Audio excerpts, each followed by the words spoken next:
going on?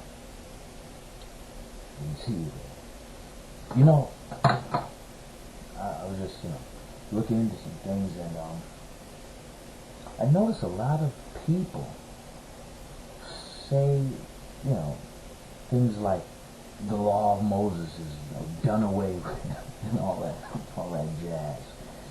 And the crazy thing is, before I tell you the crazy thing, let me explain to you why it's crazy. Now, within my church, we like to say things like, remember the Sabbath day to keep it holy. How come the only commandment that says to remember is the only one everybody wants to forget? Here's something though. In Malachi chapter 4, verse 4, it says, remember ye the law of Moses, with the statutes and judgments. And it's speaking to end-time people. Now, I dare say, why do we always want to forget things that say remember? It's crazy. I've been doing some studies, and people have been telling me, the law of Moses is done away with. It's done away with. And there's some issues I have with that. Because, let's say, just for argument's sake, even though I don't really agree with this, but let's say the Ten Commandments were separate from the law of Moses. Let's say the law of Moses is here. You got the Ten Commandments right here. Okay. Now, the Ten Commandments has, rims. It has, a nice hood. It's a nice tinted, window. And then the law of Moses has some heavy-duty gear and equipment, and then it has things in the back of the trunk. You see that little compartment right there? Yeah, right in the back. Yeah. Just making sure the feed is good. Now, there's things in this truck that's not in this car. You see, to basically make this make sense. Alright, that was good. Now, I'm terrible with analogies, as you can see.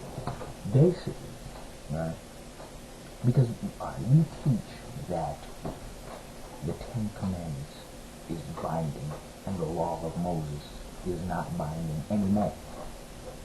But here's the problem. Within the Ten Commandments, there's nothing about eating clean and unclean meats. And we preach that. That's from the law of Moses. And then, let's see, homosexuality. A homosexual can look at the Ten Commandments and say, well, I'm not committing adultery. I'm not even married to this individual anyway. And then laws of fornication, sexual immorality. Having sex with an animal is not committing adultery. You cannot use the Ten Commandments to point that out. And then people, they like to use the argument, well, these things were clearly seen before Mount Sinai. And then for the other things, they say, well, you can clearly see these things objected in the New Testament. Well, let's look at some things that aren't in the New Testament or that was spoken about before Mount Sinai that's in the law of Moses that we know should be done and shouldn't be done. For example, a man wearing woman's clothing. If I was to step into church right now with a miniskirt and pumps, I wouldn't receive such a welcoming reaction. You see what I mean? I'd probably be stoned. Now, the thing is, we tithe. Tithing is a statute. Why do we do that? That's in the law of Moses. There's other laws. As a matter of fact, you know what's interesting? When the Messiah was asked what's the greatest commandment in the law, guess what he quoted? Deuteronomy 6 verse 5, which says, love the Lord thy God with all thy heart, mind, soul, strength, etc. And, we like to say that, well, you quoted the first one, love the Lord thy God with all thy heart, to sum up the first the first four, and then he quoted, love thy neighbor as thyself, to sum up the last two, because one deals with the relationship with God, and then the other one deals with the relationship with man. Now you see, that's cool. That's nice. That's sweet. The only thing is, the question was, in the law, in the Torah, which is the greatest commandment? And he said, well, Deuteronomy 6 verse 5 is a pretty good one. Actually, that's the greatest one there is, which says, love the Lord thy God with all thy heart, mind, soul, and strength. And then he quoted, he said the next one is just like unto it, which is taken out of Leviticus chapter 14. I don't remember the exact verse. But he took the one out of Leviticus and then said, well, this is also good. And he said, on these two hang all the law, or all the Torah and the prophets. The interesting thing is, we say the law of Moses is done away with. Brothers and sisters, we're going to have to do better than that. The funny thing is, if you even just look, I tell you, it makes me laugh. Let me put on my glasses. If you even just take a glance at the law, you see some statutes in there that are perfectly outlined in the New Testament. And then you say to yourself, well, wait a minute. You know, I challenge you. You as an individual, I'm not talking to anybody over there, I'm talking to you. I challenge you to open-mindedly take this book. This is a pretty big Bible. Take this and turn to Exodus. God bless you, Mother. Sneezing in the bang. I dare you to turn to Exodus. Chapter, let me see, 20. Oh, that sounds familiar. Isn't that where the law was given? Yeah. I'd say read from Exodus 20 all the way to Exodus chapter 32. Carefully, prayerfully, and just outline what really went down that day when the Lord was speaking to the children of Israel and then Moses alone. You see, you have to really study the Bible as if you know nothing. As if you're, when you come to the Bible, you gotta put your preconceived notions and ideas to the side. As if you know nothing and you're ready to learn everything. Like, just put them over here. Don't worry, nobody's gonna take them. Nobody's gonna steal them. They'll be there when you get back.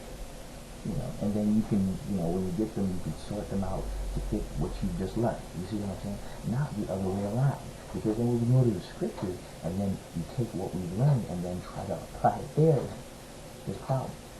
You see what I'm saying? Or try to make the scriptures apply to what we learned, actually. There's problems. But when we do the other way around, make sure that we apply what we learned to the scriptures. You know what I mean? Now,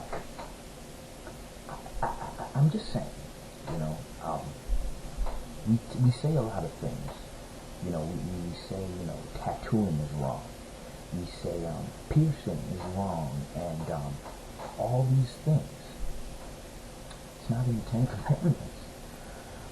The Ten Commandments alone, yeah, there's just one problem. If we're just going by the Ten Commandments, there's homosexual Seventh-day Adventist churches. That bothers me highly. Now, part of the reason why this bothers me is because what are we doing? But the thing is, they are actually, based off of their premise, the premise of, the law of Moses is done away with and it's only the Ten Commandments, they're taking it from that premise as far as it can go. They're taking it to its outermost dimension. You see, it's like, okay, the law of Moses is done away with. Therefore, there's nothing wrong with somebody being a homosexual. Therefore, there's nothing wrong with us cooking some chitlins in the backyard of the church. There's nothing wrong with those things. Because why? Because the law of Moses is done away with. It's nailed to the cross. I think we need to read Colossians 2 verse 16 again. I mentioned it to a young man before. I mentioned all these things. And he hasn't gotten back to me. He knows who he is. And, shame on you. Because many are called. Many. There's a lot of us that are called. But few are chosen. Why are few chosen? Because you really want to put on that garment of righteousness. Do you remember the parable? The parable of the man with the wedding garment? What happened? Even inspired writings said, and there are inspired writings of Ellen G. White. Oh, he said the name. He said Ellen G. White. Everybody, please, just calm down, please. Alright? Ellen G. White. See, her stuff is inspired. And I say inspired writings because not all of her writings are inspired. There's inspired writings of hers, and then there's just counsel based off of her opinion. Even Paul did that. Paul did that. Remember when he spoke in 1 Corinthians chapter 7 where he said, I speak to you not by commandment, but by permission. When he was speaking about men not touching a woman. You see what I'm saying? He just gave counsel off of his own personal understanding. But the inspired writing, Sister White, said that in that parable with the man who was clothed with the wedding garment, or who was supposed to be clothed with the wedding garment, everybody got an invitation. Everybody got an invitation to be there. Everybody got their wedding garment to be put on. Now, this is in Christ's object lessons. I don't remember exactly which chapter. And then the funny thing is, the king comes in, or the groom, and this man's sitting there, and he's like, brother, where is your garment? Why isn't it on? And he's just sitting there, and he's like, and then the funny thing is, the garment, inspired writing says that it was laid nice and neatly on his lap because he didn't feel like he needed to put it on right then and there. He said, I'll wait till later to put it on. I'll wait till, and he got so caught up with the things that was happening. When the king came, he's sitting there and he's like, oh, I don't have on my garment. And you see, that's the thing. A lot of us want to wait, for an opportunity when we're ready. But the thing is,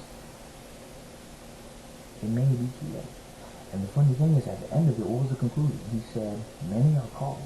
Because many was called to the wedding, but few were chosen. Why are few chosen? Because few want to put on the garment.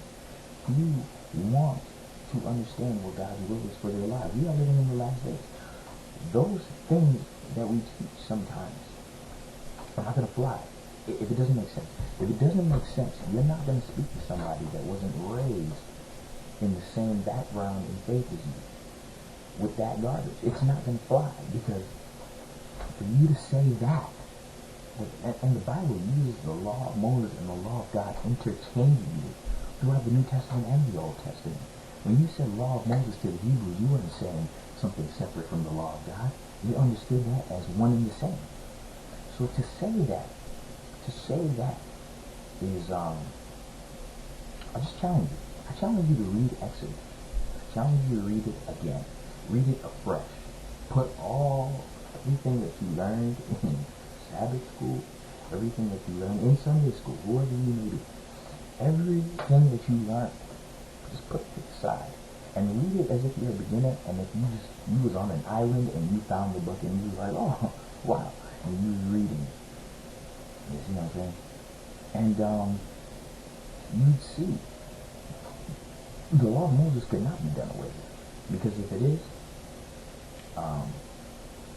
don't say anything when you see me in church with some punks and the minister. Well, maybe not the minister. I don't want to be immodest. But seriously though, that's something to think about. You gotta get this thing right. Talk to you soon.